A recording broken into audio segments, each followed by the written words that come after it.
కాకినాడ పగడాలపేటలో వేంచేసిన శ్రీ కోదండరామాలయం శ్రీరామనవమి వేడుకలు ఘనంగా నిర్వహించారు. ఉత్సవాల ముగింపును పురస్కరించుకుని ఆలయం వద్ద భారీ ఎత్తున అన్నప్రసాద వితరణ కార్యక్రమం జరిగింది. కార్యక్రమంలో సాన సతీష్ బాబు ఫౌండేషన్ చైర్మన్ తలాటం హరీష్, అన్నపూర్ణ దంపతులు ముఖ్య అతిథులుగా పాల్గొన్నారు. కార్యక్రమంలో పాల్గొనేందుకు విచ్చేసిన అతిథులకు ఆలయ కమిటీ సభ్యులు ఘన స్వాగతం పలికారు. ఈ సందర్భంగా హరీష్, అన్నపూర్ణ దంపతులు ఆలయంలో ప్రత్యేక పూజలు నిర్వహించి అన్నప్రసాద వితరణను ప్రారంభించారు.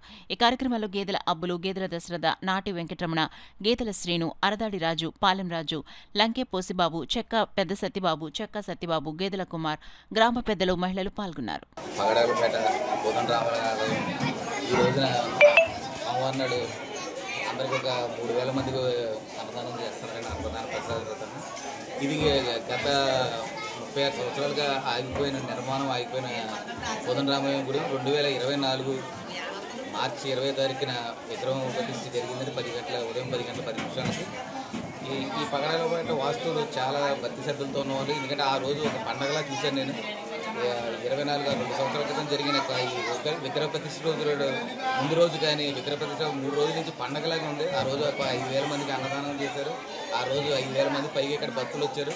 ఈ వాతావరణం చూస్తుంటే ఇక్కడ ఇంత భక్తి శ్రద్ధలతో ఉన్న పగడాలపేట వాస్తువులు అంటే నాకు చాలా అభిమానం. అబ్బు గారు, మన సత్యబాబు గారు, రమణ గారు, వీళ్ళందరూ నా సొంత అన్నదమ్ములు లాంటి వాళ్ళందరూ.